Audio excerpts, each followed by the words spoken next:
Numinous Podcast with Carmen Spaniola. Hi there, and welcome to the Numinous Podcast, where we have interesting conversations with everyday folks about the mystery of life. I'm your host, Carmen Spaniola, joining you from the lands of the Seal Okanagan First Nations, just outside a small town known as Summerland, BC. It's been a while since I've published an episode. I took some time off this spring and summer to get my bearings in this new home place. That's an ongoing process for sure. I'm starting to find my feet. So is my family. We are wrapping up the last farmer's market this weekend, I hope. My mother-in-law is known throughout the community as the purple garlic lady. Garlic is the cash crop here, and also purple garlic, partly because some of the 19 varieties of garlic she grows are purpley ones, like in the Red Russian family, but also because she's an eccentric old woman who wears purple head to toe to the market every week that she goes, and she covers her tables in purple sheets and just generally has like this deep and abiding love for garlic that is quite renowned. So I personally have never ever wanted to be a farmer who works at farmers markets. It's just always, I haven't romanticized that at all. It looks like so much work, such early days, long days, etc. But I started going with her last summer when we were visiting, and I've been going now because it's just too much for her to set up and break down all by herself. She's like in her 80s. Those market tents, they're awkward no matter how much they say it's a one-person operation. It's not. And also I'm going partly because like it was just very clear, because we are trying to grow our garlic farm, we weren't going to have very much to sell because we have to retain the cloves as seed. And so that means we weren't going to make our minimum revenue for the year to keep our farm status. And of course, this has been just an ongoing problem of not meeting the minimum required revenue goals to maintain farm status in where we live. So, that's partly why we're here. But, if we didn't kind of pull a rabbit out of a hat at the last minute, we were going to be in a stressful situation. So I've been selling my flowers at the market, little bouquets, and that's bumped things up quite a bit. And eventually I roped Ruben into coming to work the booth with his mom because, first of all, how heartwarming is that? Farmer and his mom selling the garlic, but also let it be known that Ruben has always attracted the attention of women of a certain age. Ladies of a certain age have always swarmed around him. Ladies who like a tall, blue-eyed, sensitive guy with a mellifluous voice. In fact, when I first met Ruben, he owned a pizza place, and he had a handlebar mustache like Salvador Dali. And that didn't stop the feeling, folks. Women just swarm him. He just kind of oozes like this quiet charisma.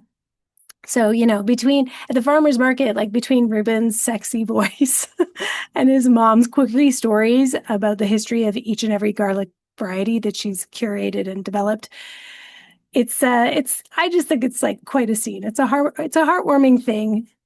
God help you though, if you want to come up to our booth and just buy any old bulb of garlic. I think next year we're going to make signs, and there'll be one above Kathy that says garlic and lore. And then one one me that says cash and carry, because I'll be there with the tap reader. So people can just tap and go, pay and go.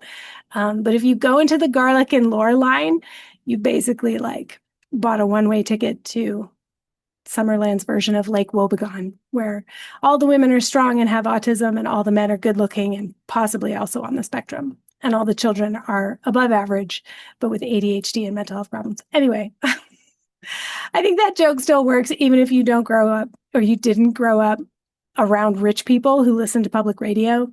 Even if you don't get the reference to Garrison Keller's long-running radio variety show, The Prairie Home Companion, it featured a segment on news from Lake Wobegon. Anyway, yeah, if I didn't work for like liberals, well-off liberals in the early 90s, I wouldn't know who Garrison Keller was either.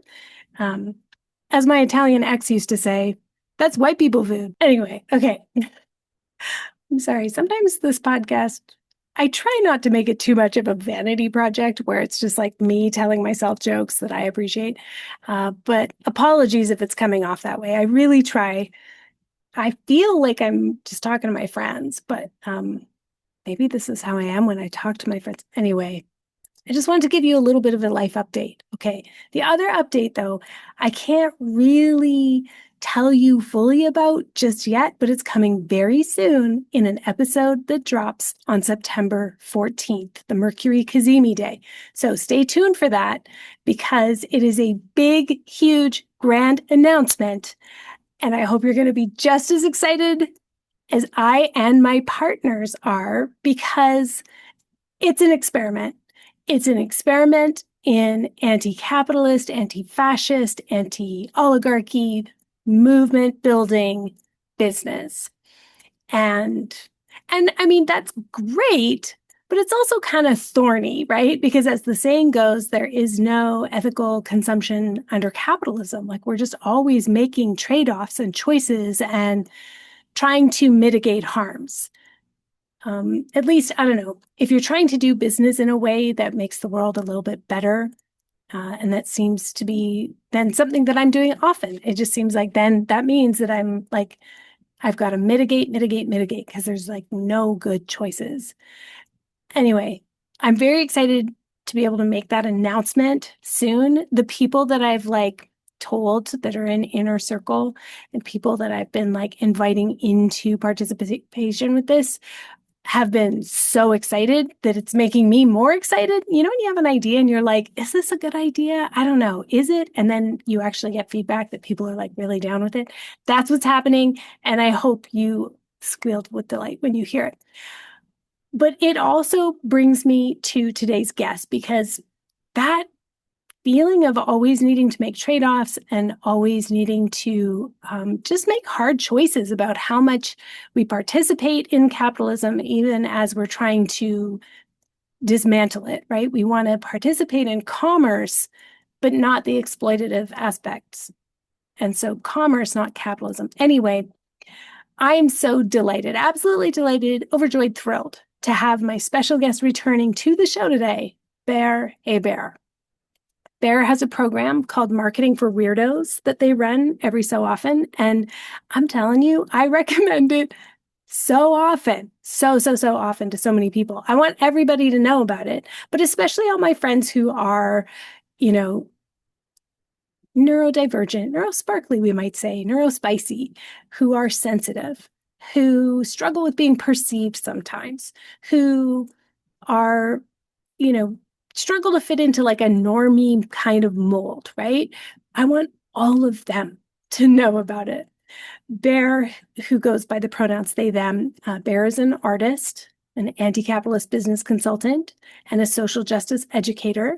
They've been self-employed since like 2014.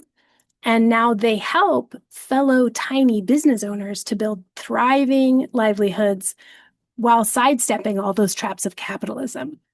Now, I just want to say, if you get halfway through this episode and you think like, man, I got to take that program, know that there are a million ways to participate, even if you have very little disposable income right now.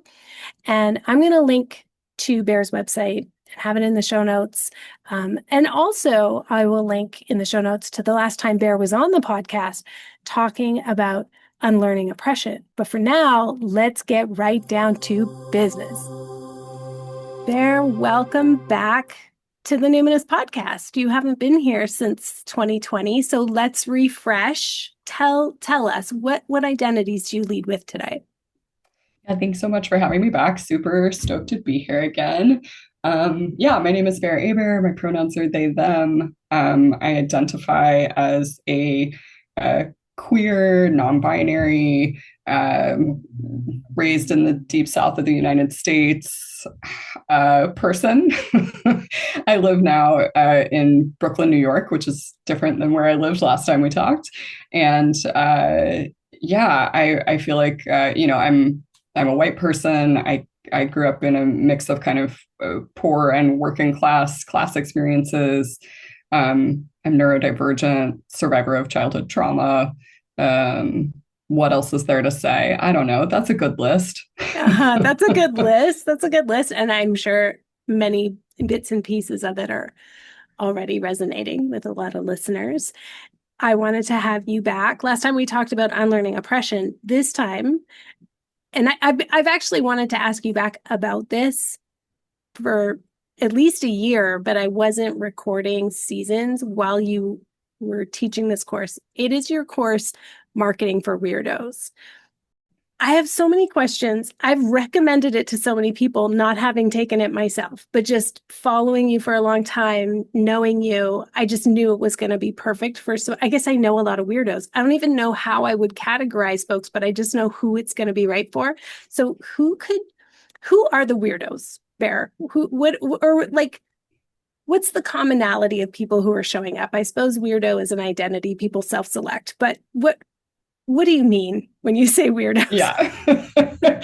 Yeah. Okay. So I guess I'll talk about like why I chose this word weirdo, and then a little bit more broadly, like about who tends to show up in this space. So Marketing for Weirdos is like the name that I picked for this class, which actually I taught previously a class that I called Productivity for Weirdos. And so that was like the beginning of the weirdos kind of nomenclature. And for me, it's like anybody who feels alienated by the kind of traditional prescribed way of doing whatever the thing is. So productivity, or in this case, marketing, right? So Marketing for Weirdos is like, do you feel real skeevy whenever you read traditional marketing advice? Does that make you go, oh, do you feel really like you don't belong in the kind of like traditional online business space? This might be the place for you.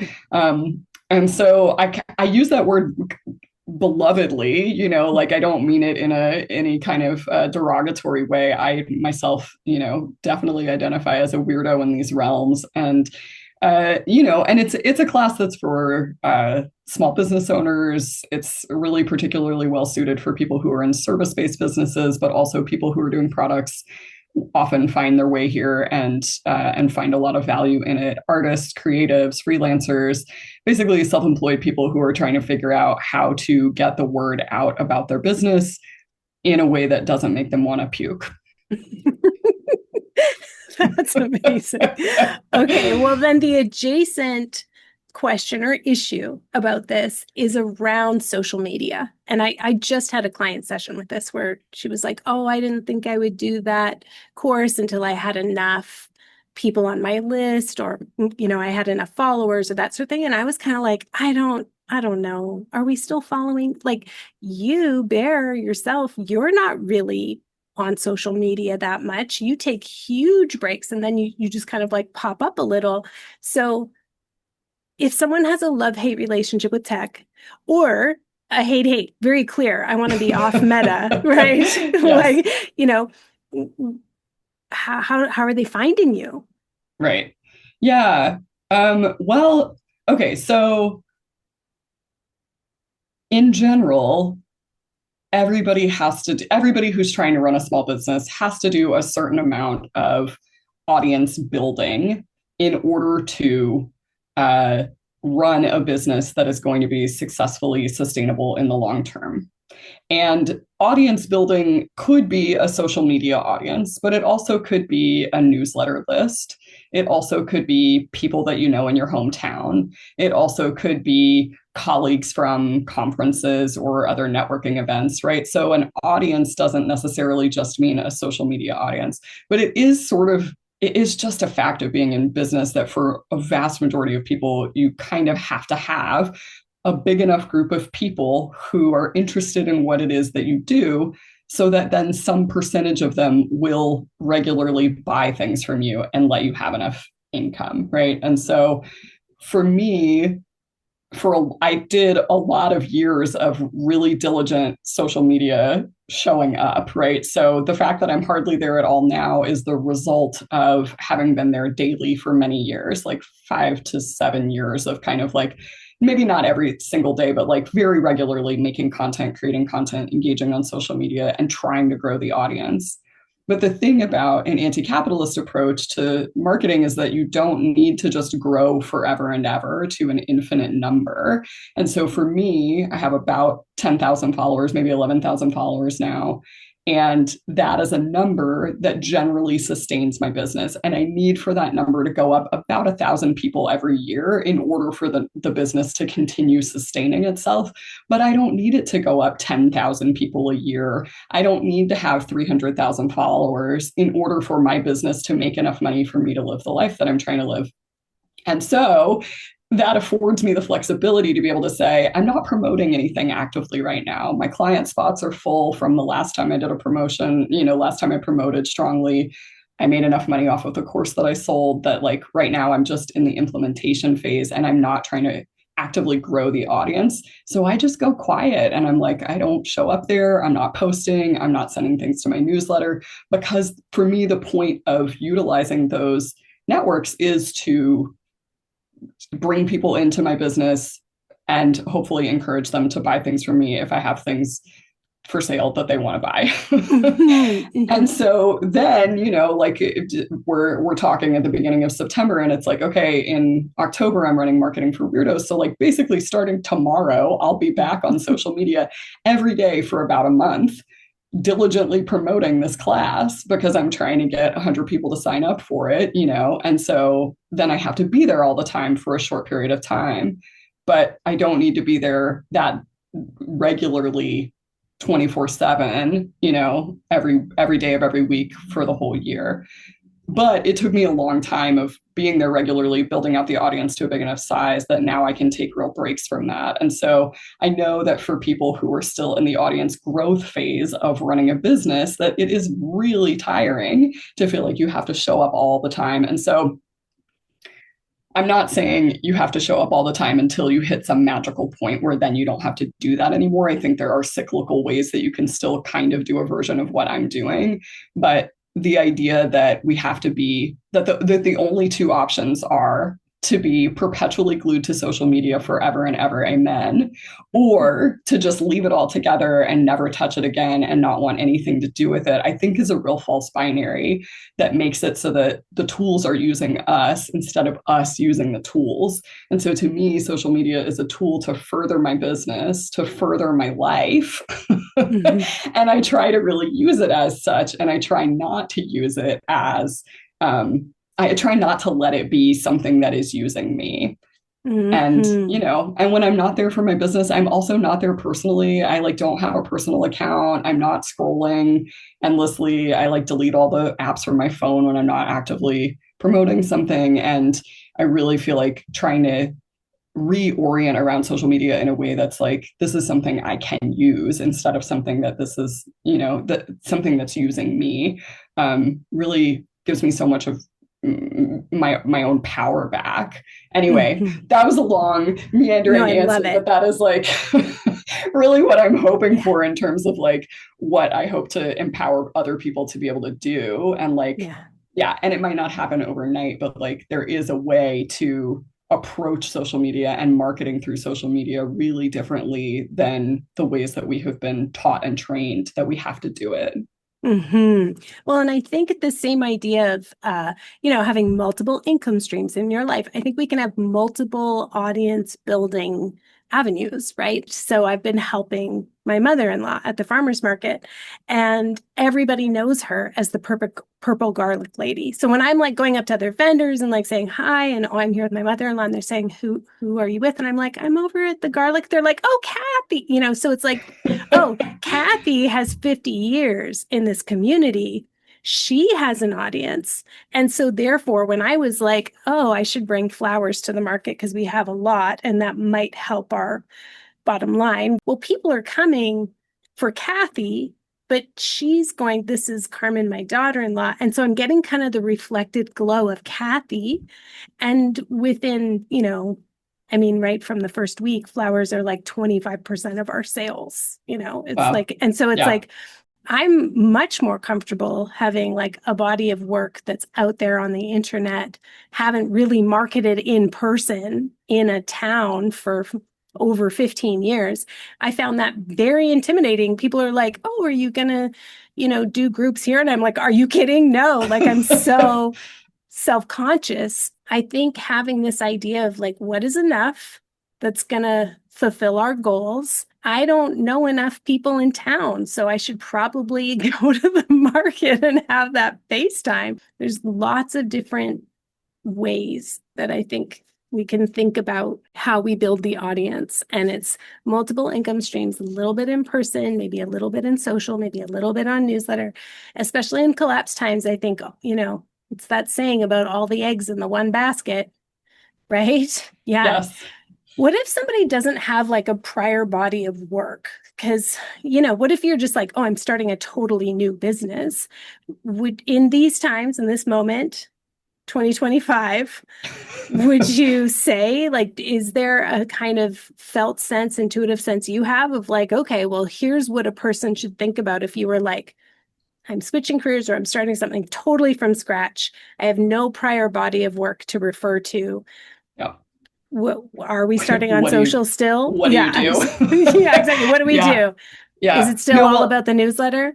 I think it depends on the business, right? But I love that example that you just shared about the farmers market and the purple garlic lady's energy, because it feels like a really good analog example of like utilizing someone else's already built audience as a way to expand your own, right? And that's that's some of what happens for me here coming on this podcast, right? Like you have an audience who listens to this podcast. Some of them weren't around 5 years ago when I was on the podcast last time. And so they're going to hear my voice, hear my ideas, come into contact with my work, and that is beneficial to me, right? And then it's also potentially beneficial to you, because I will say, hey, everybody who follows me, who doesn't follow Carmen, like, come and listen to this podcast episode. And then people will also be exposed to you and your work. And so there's like a sharing and a mutuality that can happen there.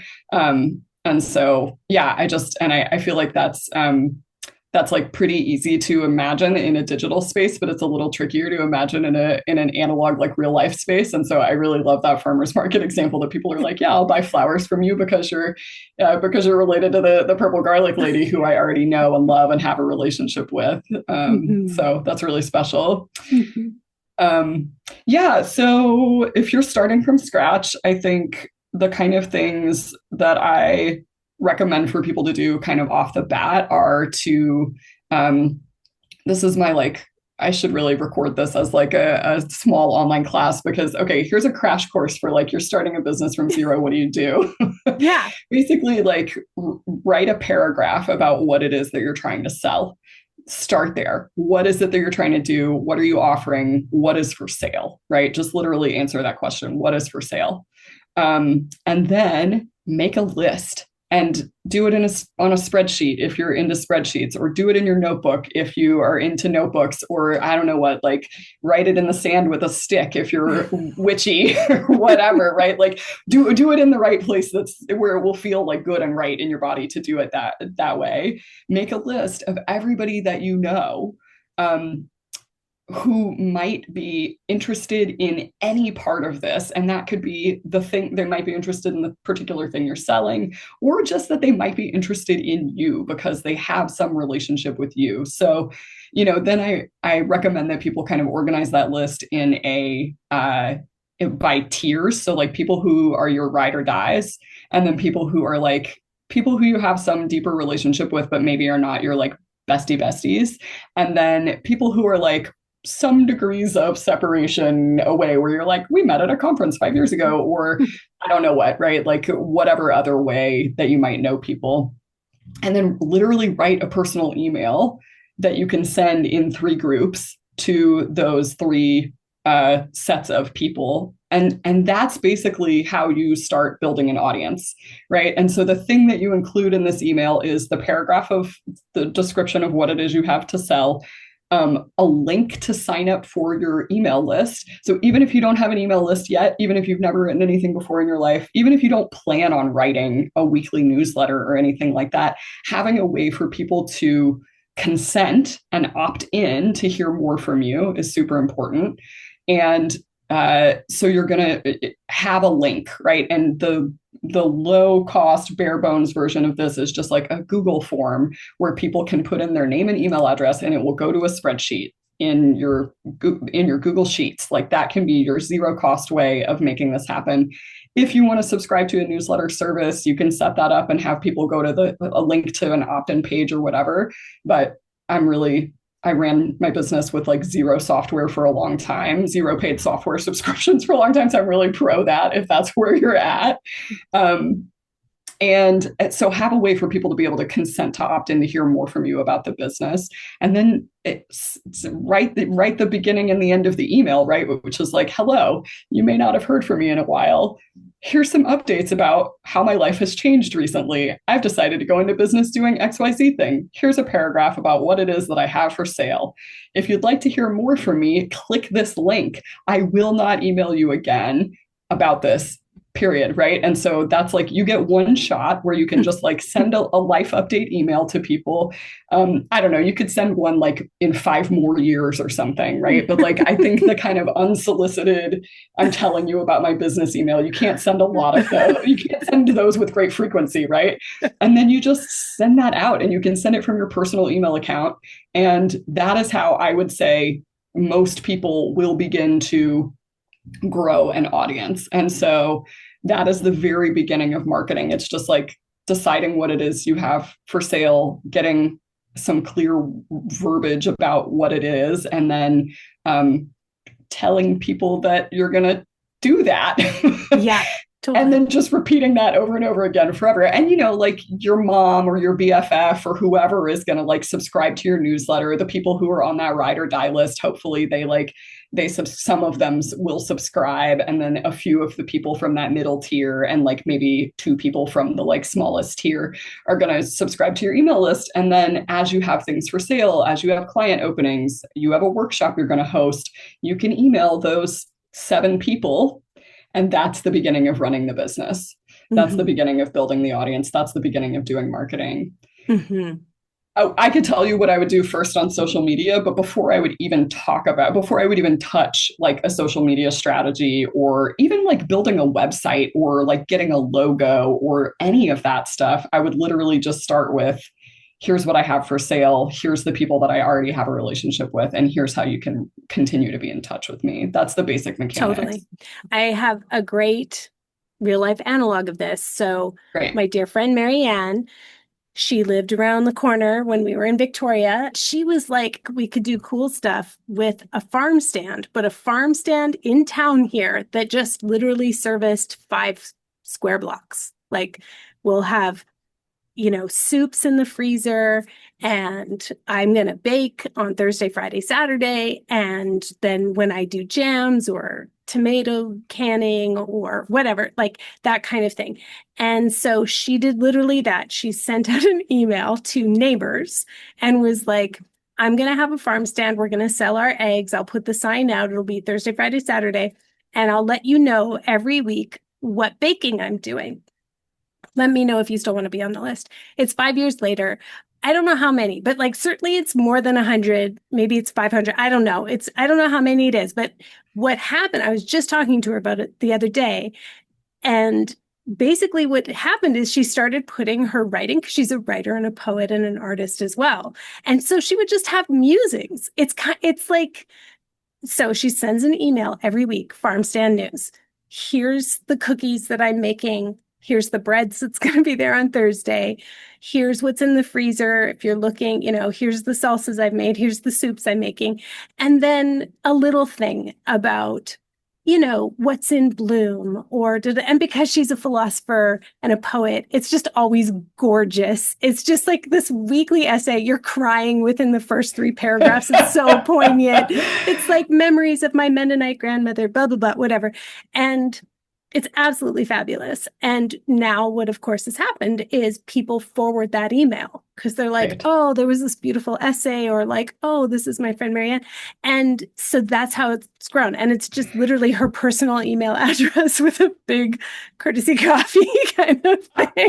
Like, it's absolutely fabulous. It's absolutely fabulous. So so that helps. And anyway, I could talk all day long about the farm stand, but it has grown in response to how the community has responded to her. Right. So her business moved in the direction of what the people wanted anyway. Yeah. It's just so Right. beautiful. It's like immediate feedback. I love that. And I especially love, I feel like one of the places that people often feel very kind of hemmed in or caged in by traditional marketing advice is about like niching, and how like you can only be selling one thing at a time, and you can only you need to have a business that only does one thing and only talks to one kind of person or whatever. And I feel like this is, I really think that that's like such a kind of capitalist way of approaching a business, and that like so many of us we're artists, we're, makers, we're creative people, we're like farming and also writing poems, we're like, making jam and writing memoirs. And like, of course, those things are feeding each other. Of course, those things are interwoven. And so to me, so some of what I teach in the like first chunk of Marketing for Weirdos is about how to have a content strategy that allows for you to be more of yourself, and that doesn't feel like you have to totally flatten yourself or totally like get rid of all the parts of, that you can only be marketing one kind of business at a time. And for people who are doing many disparate, sometimes quite disparate things, figuring out like what are the overlaps in those topics, what are the overlaps in those things that you have for sale, I think really lets you into a very kind of anti-capitalist approach to marketing that's very much like about complexity, that's not about like easily replicatable kind of, where it's like, oh, you just have to just do the one thing like a little machine all the time. You're an assembly line. And instead being like, I am a complex human being who has many things to say, and it's like, yeah, you do. And not everybody who's interested in your eggs is going to be interested in your poems, but some of them will be. Yeah. Right. Some of them will be. And I think that that's such a beautiful example of letting your whole self, or letting your some of your complexity shine through in your business, and that's an asset to the business as opposed to a deficit. Totally. It actually took me a very long time to sort of lead with or articulate to people that in my disparate business of I'm doing this, I'm doing that, the through line is collapse. And right. People still often don't know that because they've come through the Spirited Kitchen, which didn't necessarily overtly say collapse, or they've come for like the witchy stuff and they've stayed for the feminism, or they've, stayed for the somatics, or some people have come for somatic attachment repatterning because they read this article from 2017 called Portrait of a Marriage. And now they think I'm an attachment person. And then they're like, what's this collapse AMA stuff? And I'm like, it's everything. Everything I'm doing is about becoming skillful and someone who is like the adult in the room so that we can send the best of us, the best of humanity forward to the other side of collapse, and so now I'm like, oh, it's all collapse. And I will lead with that in more areas instead of kind of burying the lead, that I should take Marketing for Weirdos so I can like get even more clear on my framework. Cause I'm just kind of like, I'm just evolving, but it's funny that you said that, because I just was like, oh, you should take Marketing for Weirdos, because there's like a framework in the class that would really, I think, help articulate that like one of the first things I have people do is kind of like jot down a list of like, what are all the topics that are relevant to the thing? Okay, so the first list you make is what are all the things you sell? And then the second list you make is what are all the topics that are related to the things that you sell? And then you sort of like whittle down that list and go, okay, what are the kind of like main things? What are the like recurrent headings that we would say, okay, my business is about this, this, and this, So for me, it's like my business is about social justice, it's about business, and it's about emotional skills. Those are my like three topics. And you're like, that's a weird set of things to be related to each other, but they actually are. And so for me, then if I put that in a little, three circle Venn diagram, the places that my business thrives the most are the places where those things overlap. Because the thing that is specific to me is that I'm not just talking about business, and I'm not just talking about social justice in business. I'm also talking about how to be a whole human being with a social justice ethos as you run your business, right? Yes. And some of the things I offer are only two of those things, right? I'm doing patriarchy. The class that I teach for men is like emotional skills and social justice, right? Or whatever else, right? There's like, I could dissect my own business down to a very fine detail, but that ability to say, here are the three kind of main themes, maybe it's two, maybe it's four, right, for different businesses, but like, here are the main kind of topic headings. Then you can go from there and say, okay, where are the places that they overlap? Those places where I'm bringing in the real complexity and saying, this is about somatics and it's about collapse. This is about, whatever the different pieces are. And here's what happens in that magical overlap between the two topics or the three topics, right? Mm-hmm. And that's where the most kind of, I think, like transformative, and to use your language, like the most kind of world building work happens is in those places where those topics overlap, because it's like, yeah, my special blend of having all my particular life experiences and then all my particular business experiences that like led me to be able to do the work that I'm doing in the way that I'm doing it makes this it's a particular unique thing that I'm doing. And the same is true for you, right? And the same is true for everybody who's listening, who's running a business. Like the things that have made your business what it is don't need to be sort of like squelched down or shoved aside, right? Instead, it's like, how do we actually like lift those up and articulate them more clearly? And I think that like one of the now I'm on a rant, but like I think one of my least favorite kind of tropes in traditional marketing advice is like to keep things extremely simple, because it wants us to presume that our audience is stupid.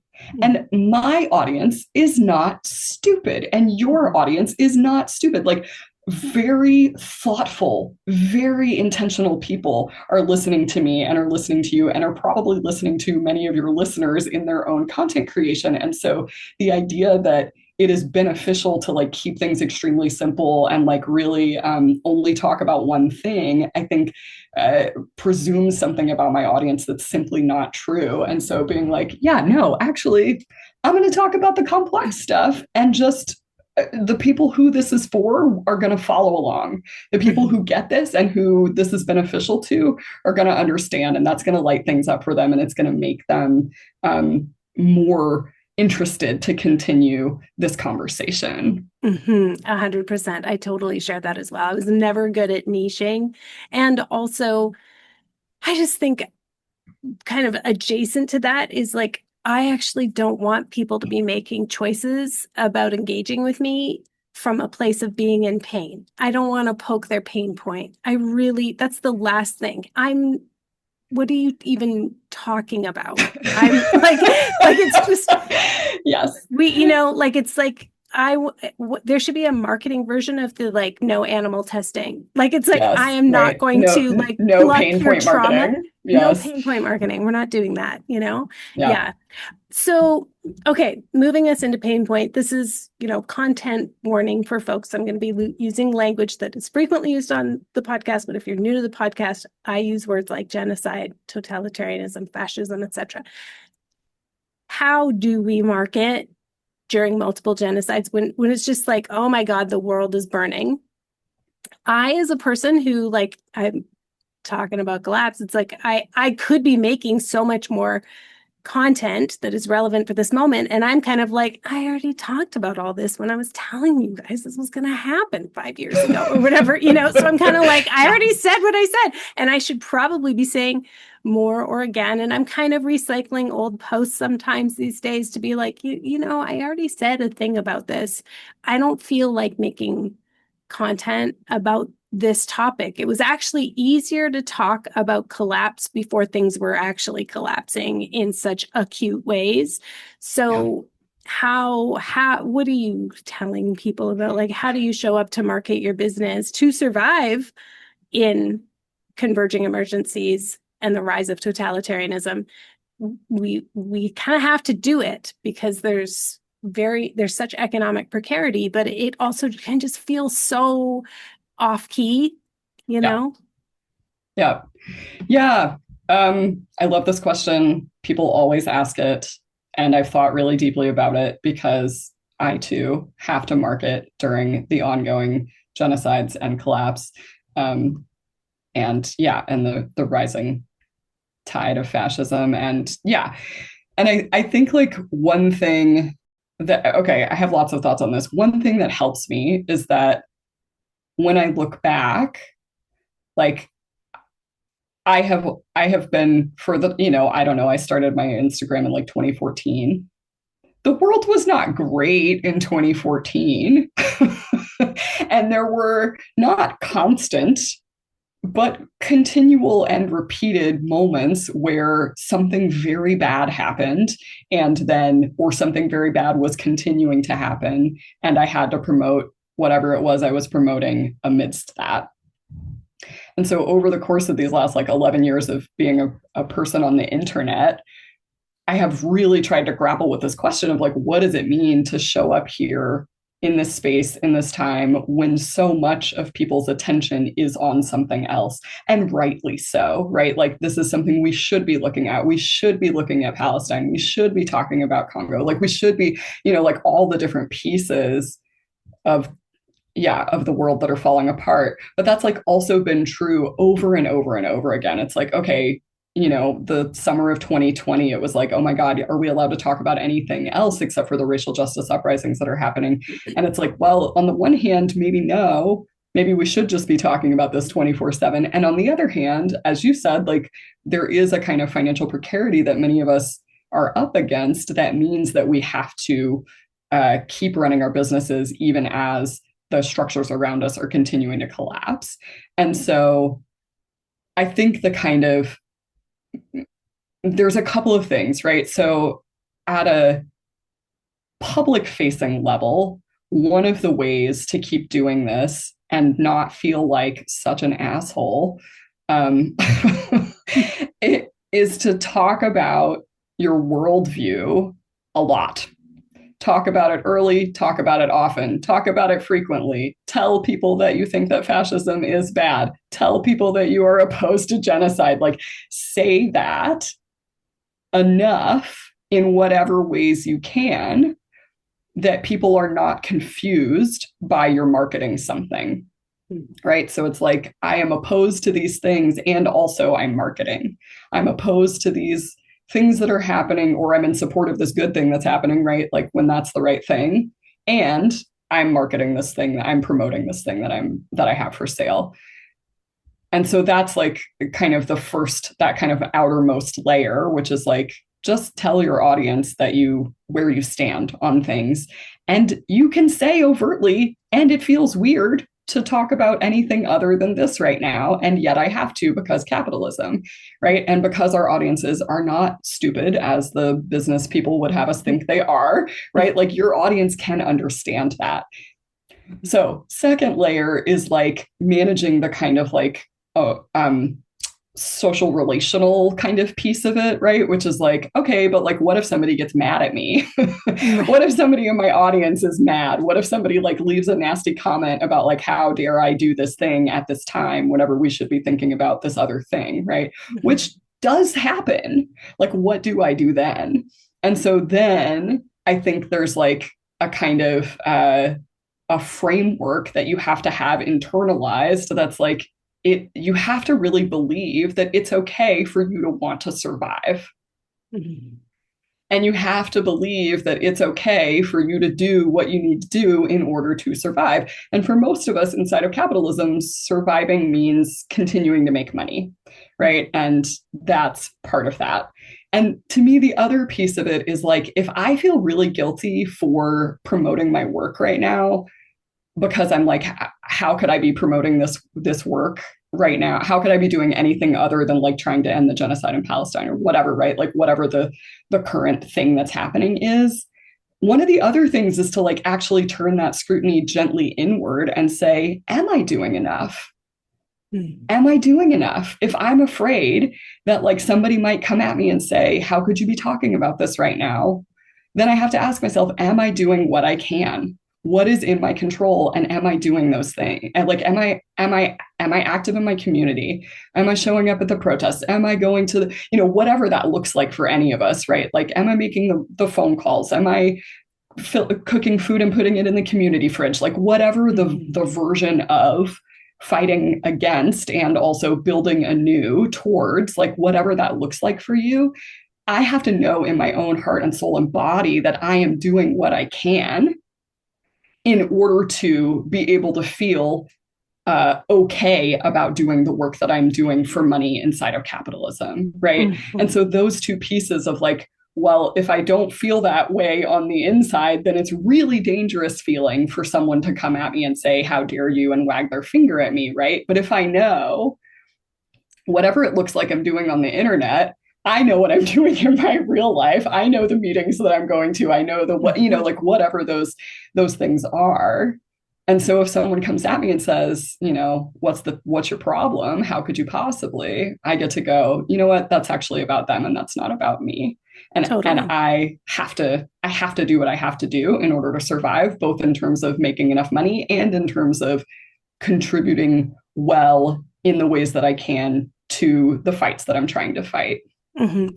This is why I've always loved this kind of marketing, because I've always felt it's life skills. And this is exactly what you're talking about. This is transferable to so many things. You don't need to be an entrepreneur for what you just said to be like, chef's kiss, like words to live by. And I think anyone, I've been visible on the internet for a long time, like since a brick and mortar store in 2009. And my friend was like, you're not on Facebook. You should get on this thing called Facebook.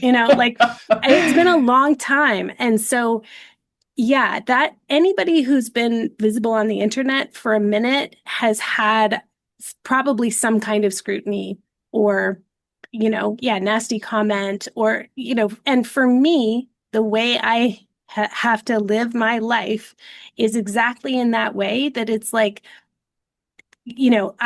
please be my guest, call me out publicly. I would love to tell you what I have been doing to repair or correct or to, become the better person than this or like, yeah, this is how I'm in moral alignment with everything I'm doing. Please ask me, I'm begging you, call me out, ask me. I would love to tell you.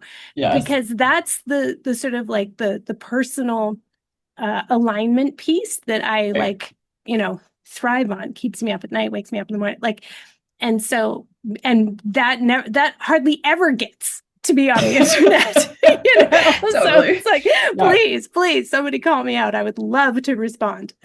What about all the folks? This is not me, so I can't really relate to it. Not that I want to be so visible, but it's just, I can't help it. I've always been a kind of outspoken, little leadership award kid, couldn't stay quiet, even if my teachers wanted me to.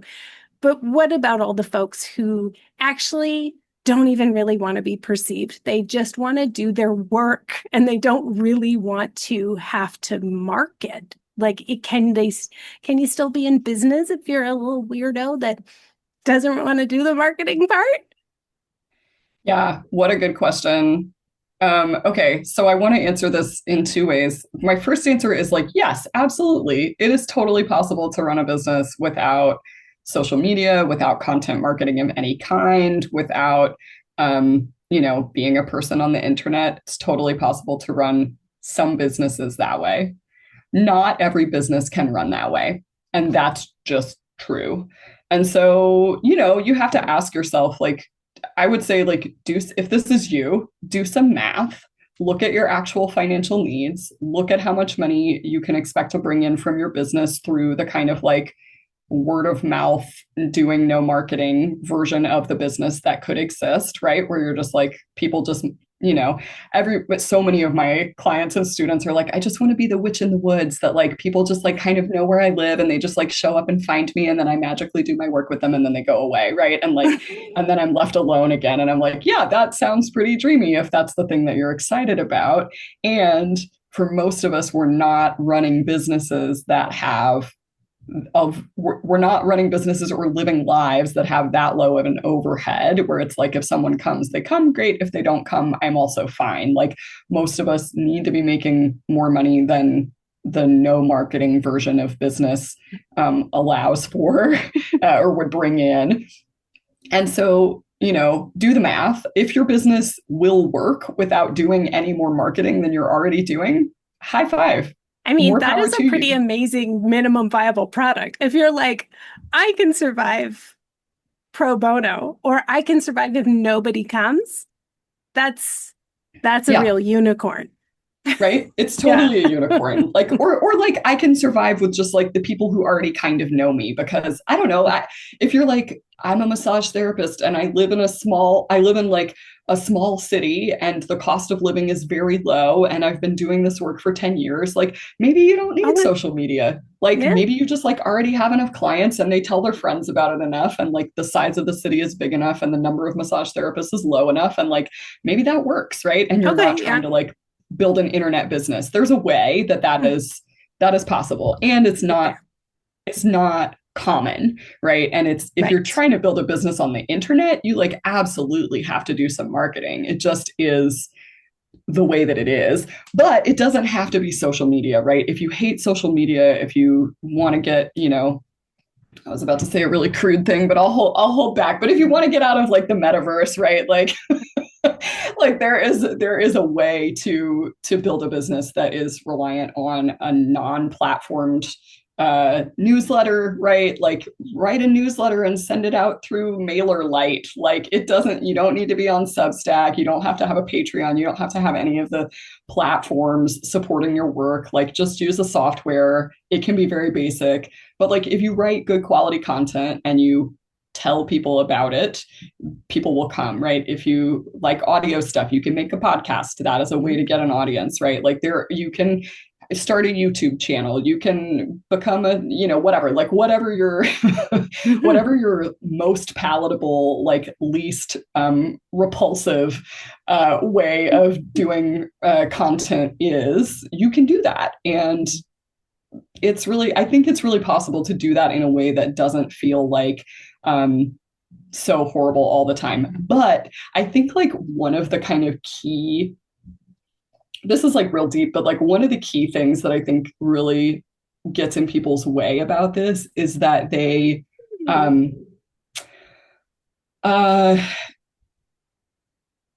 like all of us are in a coercive relationship with capitalism. The fact of our lives existing inside a capitalist system is coercive. If I stop working and I stop making money, not immediately, right? Would terrible things happen to me? I'm surrounded by a, beautiful, beloved community who would hold me up, I think, for some long period of time, right? But like ultimately the consequences of not participating in capitalism by choice or by force is death, right? People literally die because they don't have enough money, because they don't have money for housing, because they don't have money for healthcare. Like people literally die. And so we know that we like have to, because of the systems that we live inside of, keep participating in the system. We have to keep participating in making money, because if we don't, we might die.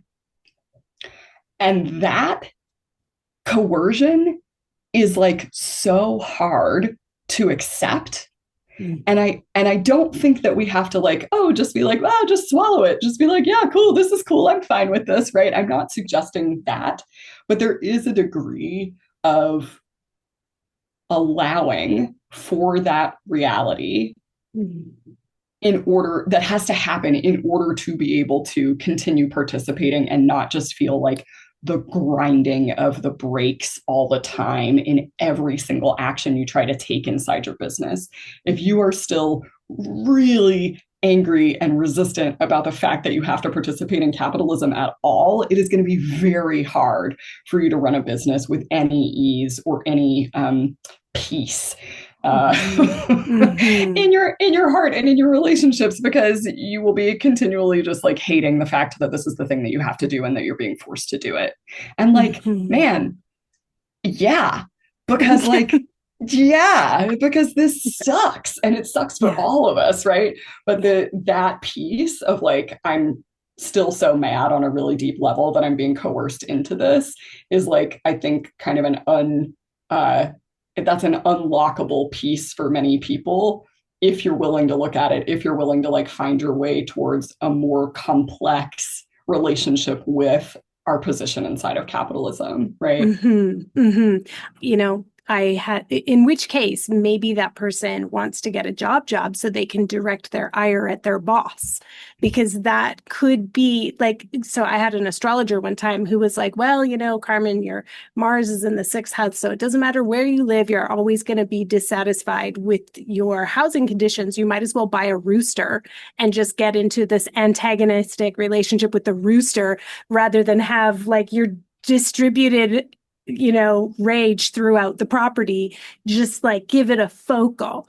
So in which case it's like, if that's a thing you can't undo from yourself, yeah, like how about just directing your anger to the right place, right? Yeah, and give it some kind of place. And maybe it's not a job, but maybe it's something else in your business that you can like direct this at. I don't know, like take up boxing and go after every whatever. I don't know what it would be, but like, what's your version of getting a rooster so that you're not just the gloomy roomie from hell all the time? Totally. Yeah. And the like, I love that about the rooster, because the tricky thing is, when you're like, if you get a job, you have an external boss, but when you're self-employed, you are the boss. And so then you're in this like coercive relationship with yourself, and you can't do anything when you feel like you're coercing yourself into doing it. So you have to find a way to like transmute that into some kind of self-consent practice where it's like, my like soul is righteously raging against the fact of capitalism existing, right? And the adult in the room, my like, you know, my inner loving parent, to use my own like 12-step language, like my inner loving parent is like, yo, that's true, but also like my job is to keep us alive and to keep us safe. And like some of what I have to do in order to keep us alive and keep us safe is like do stuff that I really don't like, and like under circumstances that I also really dislike, but I have to do it. And if I'm like mad about it 24/7, it makes it really hard for me to do that. So I have to find a way to like, you know, I don't know if compartmentalize is right. Like I wish that we lived in a world where I didn't have to compartmentalize things, but like I just do sort of feel like I have to find outlets for the rage that I feel about capitalism that are not myself as my own boss or my clients or my audience, right? I see that your sometimes where people are like, where people are like mad at the people who are following them for like not engaging more or something. And it's like, I like get, right? I get it. It sucks to feel like you're like doing all this work and then no one's answering back. But like, to take that rage and to honor it and to say, this is right and good and correct. And also there's a place for this that's like, not the like person who not like in my fingers as I'm like trying to do my work at the laptop or whatever, right? Like that's right. Yeah, we can direct it towards capitalism. What is it? Hard on systems, soft on each other. We can direct it towards capitalism. Become like a raging anti-capitalist in your business, or maybe start a co-op instead of being self-employed. Like solo self-employed, you know, something like that. All right. So thank you so much, Bear. This has been so good. I feel like I'm always been an entrepreneur, not only because I'm essentially unemployable, because as my mom said this to me when I was like a teenager, she's like, you're unemployable because you're always trying to fire your boss, like, and you're going to end up working for yourself. And it's like, yep, that was, Yep. yeah, Yeah. this is, yep. Okay. These are my job prospects, is I'm the only person who will hire me. Yep. And I like it. And I also really like marketing. Yep. I, not certain kinds. I've done all Yep. the kinds, and now I've had to like, kind of exercise them from my system. But I actually like, even if I wasn't selling something, I would be on the internet anyway, because it's like, I have a very large inner world, and I don't actually even really need an audience. I would just be talking. I'd just be talking anyway. So, hence the podcast, right? It's like That's such perfect. a vanity project, but I do love it. It's great. Yeah. So thank you for sharing the joy, the love and the joy of marketing. Tell us when marketing for Weirdos is happening fall 2025. Yes. It starts October 6th. Maybe it's October 4th. I think it's October 6th, 2025. Yeah. How do people get in? They can go to bearcoaches.com/M4W, and it's there. It's also in the like header bar. You can find it if you can't remember that / part. It's $570, and there's like 100 million different options for payments. There's like payment plans, there's solidarity discounts, there's combinations of payment plans and solidarity discounts. There's ways to pay even more than that if you have more money to give, like to help support the people who need the solidarity discounts. There's like a real radical pricing structure in place for this class, which is super fun. It happens on Zoom. There's usually about 100 people in class, and it's 4 weeks long. We meet, and I like lecture for an hour and a half on Mondays, and then on Tuesdays we do long form Q&A. Nice. And it's all recorded then, the lecture. Yeah. Oh yeah. So super accessible. All, yeah. Yeah. We love that. Thank you. And we'll link to all this. I'll link to this in the show notes. So last question. You're returning guests, so it's a different last question. We love to hear, Bear, what is bringing you joy these days? Oh man, I love this. I saw a friend the other night, and who I hadn't seen in a while, and I was like, how are you doing? And then I was like, scratch that. Sorry. Like, let me just like ask a different question. And she was like, it's like I'm floating in a sewer, but there's some flowers floating by also sometimes. I was like, yeah, okay. So when we parted ways, I was like, may there be many more flowers in your sewer, in your sewer water. So, so I've been thinking about that. That's how life feels lately, just like flowers in the sewer water. Some of the flowers in my personal sewer water are cooking and eating food. My partner and I have a 50-50 split of household chores that is like, I do all the cooking and he does all the cleaning, and it works out great for everyone. And because I'm a good cook and a total slob. And so, so this is really great. So I love to cook, and I get to cook a lot of really good food all the time. And that feels like a real joy. And like, I know this is not true for everybody, but like really a like happy, grounded place for me is just like standing in the kitchen chopping vegetables.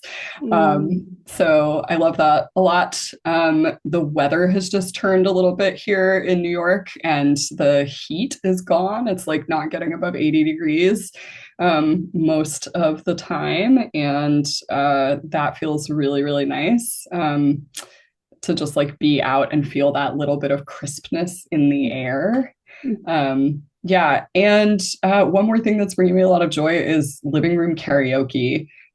During the earlier parts of the pandemic, we got a karaoke set up for the house, and now we're like hosting small parties of our 6 or 8 friends in the living room singing karaoke together. We're hosting one in a couple of nights, and it is so fun. We just like have it on. It's like Bluetooth microphones, iPad with YouTube karaoke on it. We got like a stand to put the iPad on, so it's like fancy, and we got some like disco lights that like anyway, it's extremely joyful, and like everybody gets to sing a few songs, and then at the end of the night we like pick a few songs that are the sing-along karaoke, and we just turn the mics off and turn the iPad around so that it faces the room so everybody can see the screen, and then we just all sing along for 2 or 3 songs as the closing, and it's like church. Like it's like so joyful. I'm gasping. It's extremely joyful. Wow, you take it so seriously and joyfully at the same time. I love it. It's like the perfect balance of like different types of fun. Oh my gosh. So good. So good. And like really low stakes, right? Because you're not in front of a crowd in a bar or something. You're just like, you're just like at home with a few of your friends. They're not gonna which laugh I might if you, do. I'm so deathly. I don't like singing in public. I won't even like walk down streets that have karaoke bars in case I get pushed in. Like this though seems so charming. And I also am a very good audience member. So even if I never did a solo or anything, I would sing along, and I would be the most like, I'd be the best audience member. I really give good face when it comes to being an enthusiastic audience member. I love that. Role. Yeah, totally. Thank you for sharing. Thank you for all of this, Bear. It was so great to have you back. I look forward to next time. Yeah, thank you so much, Carmen, for letting me get up on my soapbox here and be in front of your audience too. Thanks again. I really can't express how excited I am about Bear's work and about Bear's approach. They also just, as a tangent, they had a really positive impact on my household when a few years ago, I think it was very early in the pandemic, maybe like 2021, Ruben took Bear's Undoing Patriarchy course, mostly because Ruben got to connect with other menfolk and have a space to process how impacted by patriarchy, these menfolk have been. Like that was a huge relief in my household. And it was very moving and touching, the ways that, Ruben would sort of process how impacted by patriarchy he's been, and like other menfolk in the group have been, and also how they've unconsciously perpetuated it despite trying not to.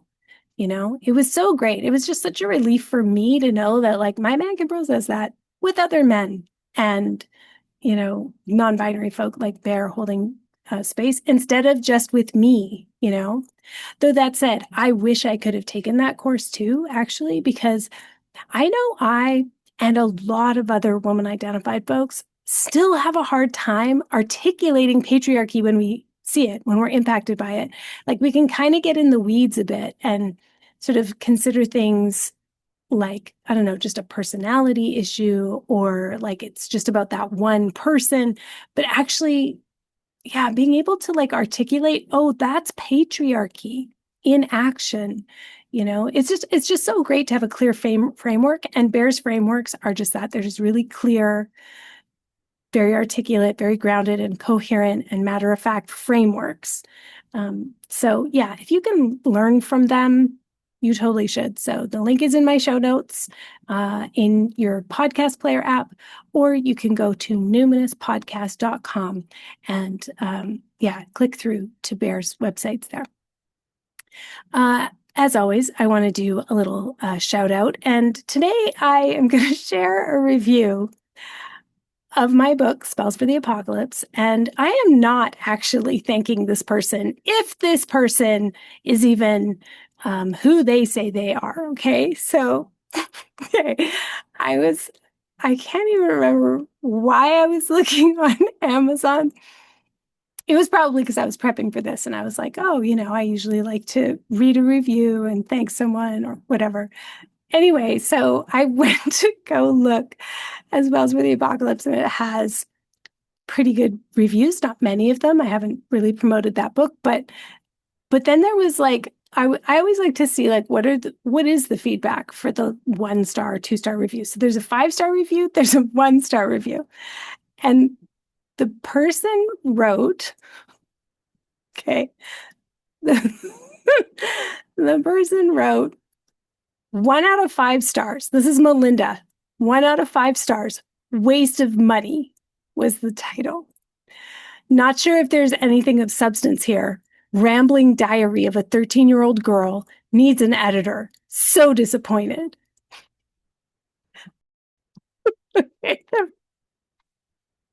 It's the diary of a 13-year-old girl thing is just cracking me up. Are we reading the same book, Melinda? Because the 5-star reviewer, let me just pull up the 5-star review here. Okay, so there's more than just like 2 reviews here, but the one that was right above this 1 star was someone who said, there's something, 5 stars from Theory Girl, like a care package from a saner place and time. Thank you, Theory Girl. This is the review they said. There's something synchronistic about this book coming out in January 2025. Like our friends from Canada are paying attention and have sent us a small but potent care package. I am buying copies for my friends because we need to find our way through these times, not just individually, but together. I mean, it's a little sus because Melinda hasn't reviewed any other book ever and just posted this 1-star review for this piece of crap work that sounds like the diary of a 13-year-old girl. I have to say that for some reason that just cracks me up because I would love to read my diary at 13. It probably was dramatic, but calling my current book that just the footnotes alone have I've quoted some of the greatest political thinkers of our time in this little witchy book with gold foil on the cover. Okay.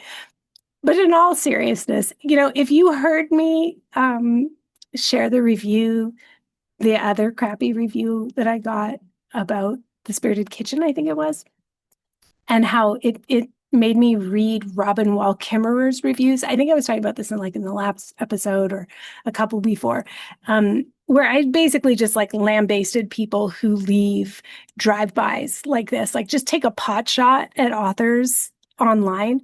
But I just want to say, it's not even about Melinda. I 100% hold Jeff Bezos and Mark Zuckerberg accountable for this. I want to live in a world where authors are no longer subjected to just honestly inhumane treatment like this.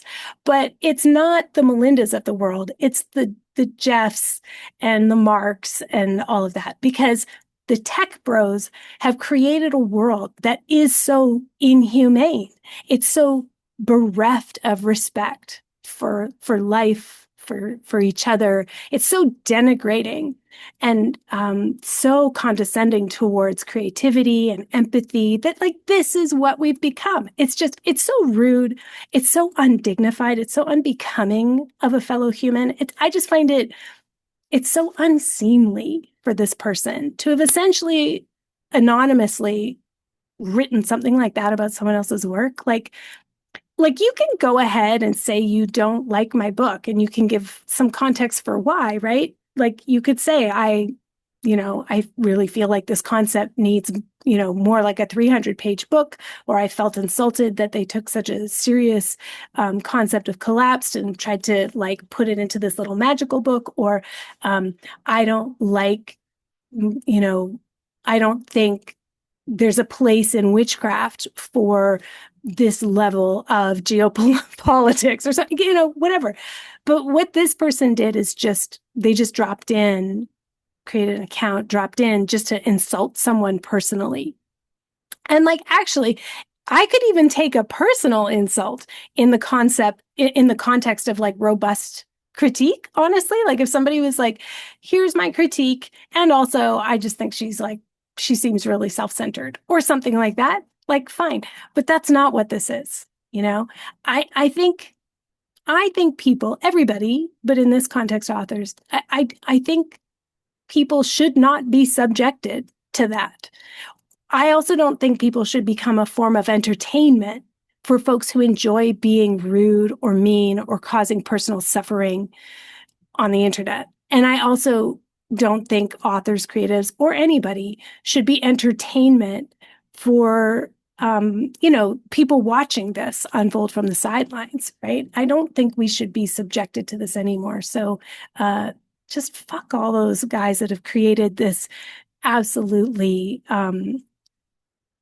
cold internet landscape that's just misanthropic. This is just not liking people or community, I don't like it. Anyway, related to that, stay tuned for my announcement, a joint announcement with my business partners on September 14th about something related to this. And in the meantime, you know what, Melinda? You can just suck it. You're just jelly in my game. Anyway, okay, last thing here. I'm offering a trance work practitioner mini certificate this fall, starting in October. I would say it's ideal for anyone who wants to learn hypnotic techniques to offer guided relaxation or meditation, sleep support, healing journeys, anything that's sort of shamanistic if you want to do trance journeys, and you want to do it in a way that's trauma-informed, attachment-oriented, and neuro-affirming. So this could be for anyone who currently leads trance work, meditation, embodiment, creative visualization, that kind of thing, either for individuals or groups.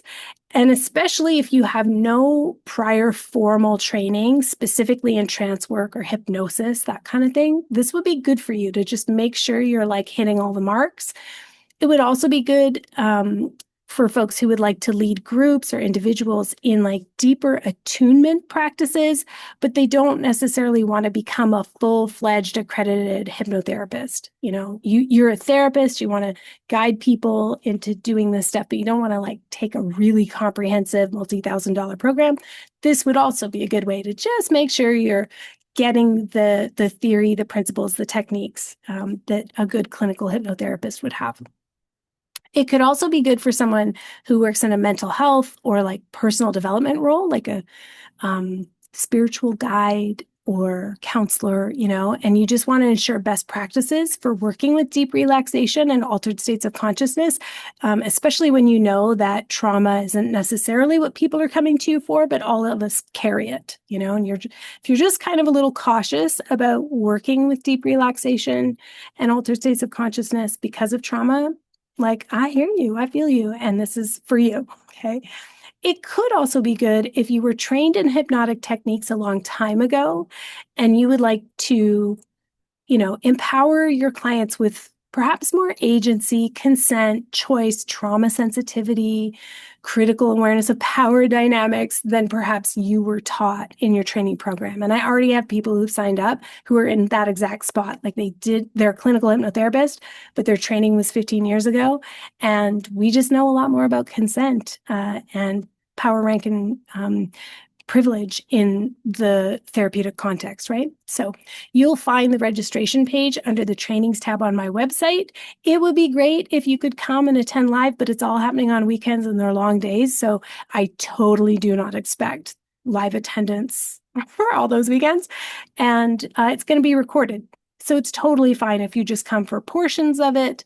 And you need to be a member of the Numinous Network during the course because that's where the class space is going to be.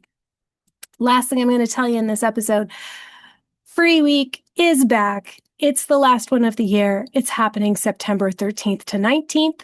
If you register to become a member of the Numinous Network anytime during that period, you'll get a 7-day free trial. And there's absolutely no high pressure sales to stay, nothing like that.